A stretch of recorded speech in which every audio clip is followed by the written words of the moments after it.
Suffocation is defined as whenever there are any atmospheric conditions in which there are the low levels of oxygen, and that is going to basically interfere with the oxygenation of the tissues at the tissue level. So that is basically the definition of the suffocation.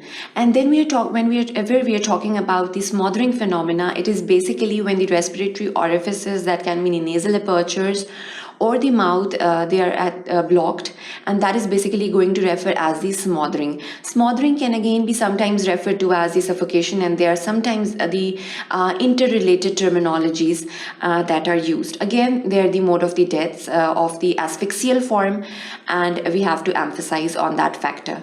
Now, the type of the smotherings that we come across at practical level are usually the overlaying of the infant's phenomena.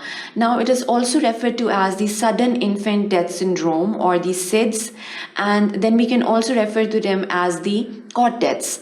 So they're very common, and usually you encounter them whenever we investigate a lot of infant deaths. This is basically the cause to the infancy deaths. Then we have the plastic bag suffocations.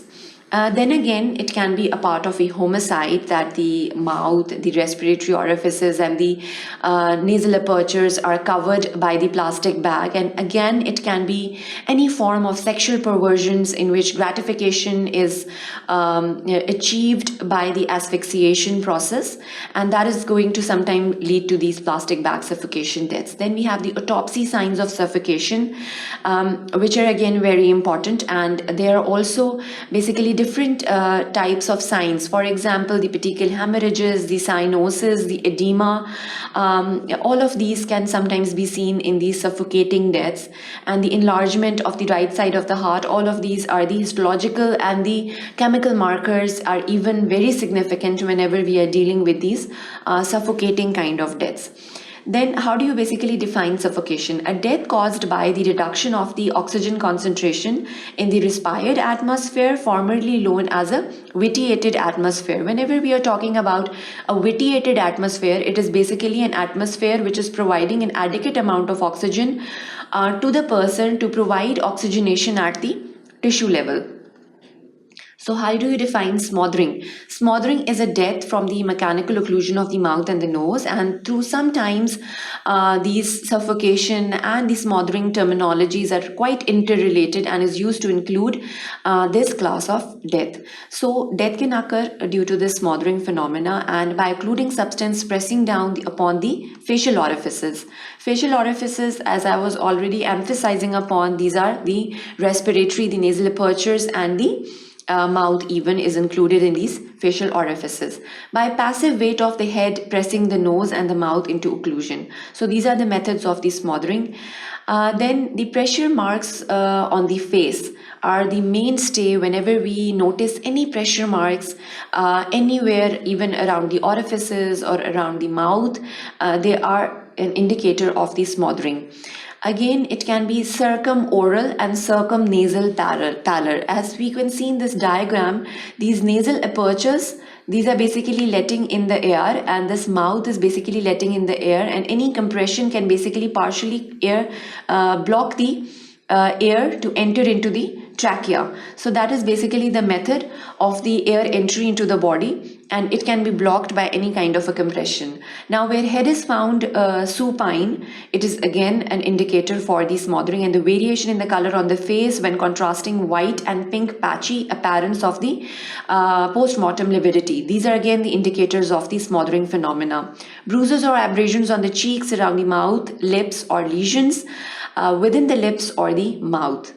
Now, the overlaying of the infants, which is also referred to as the cot or the SIDS, that is the sudden infant death syndrome, is again very common, and sometimes there is an overlaying phenomena. Even the mother overlays the infant, and these facial orifices are blocked, that is the respiratory orifices, and even the mouth is blocked, and the air into the air passages is blocked, which is going to result in the asphyxial death of the infant. And obviously sometimes it is quite inevitable. It is found that the baby is lying dead in the cot, and there is no obvious cause for the death. The sudden infant death syndrome, it's abbreviated as SIDS, and the plastic bag suffocation. So the plastic bag suffocation, how does it occur and why does it occur? It can be any type of a homicidal kind of a death, and even it can be accidental. How it can be accidental? It can be accidental in the kids, usually can cover their respiratory orifices or the facial orifices through the plastic bag, and sometimes they're suffocated to death. And then there can be any sexual perversions in which the sexual gratification is achieved through these asphyxial methods. Can be rapid and leave no signs of suffocation.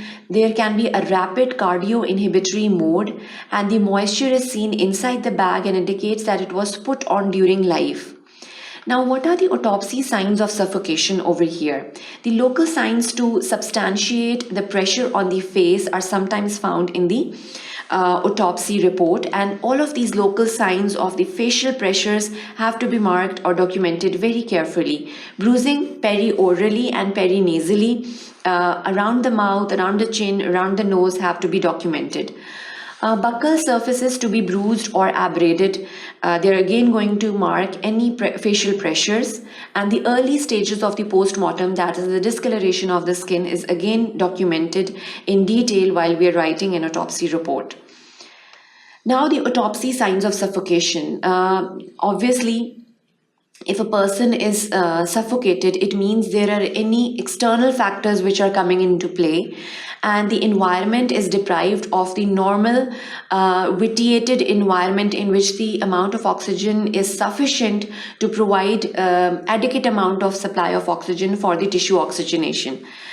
Again, what are the factors? Now, smothering may occur accidentally. We have to keep in our mind, again, that smothering is a phenomena which can even occur, as we were referring to, it can be through an overlaying phenomena, the COTS and the SIDS syndrome that we were talking about.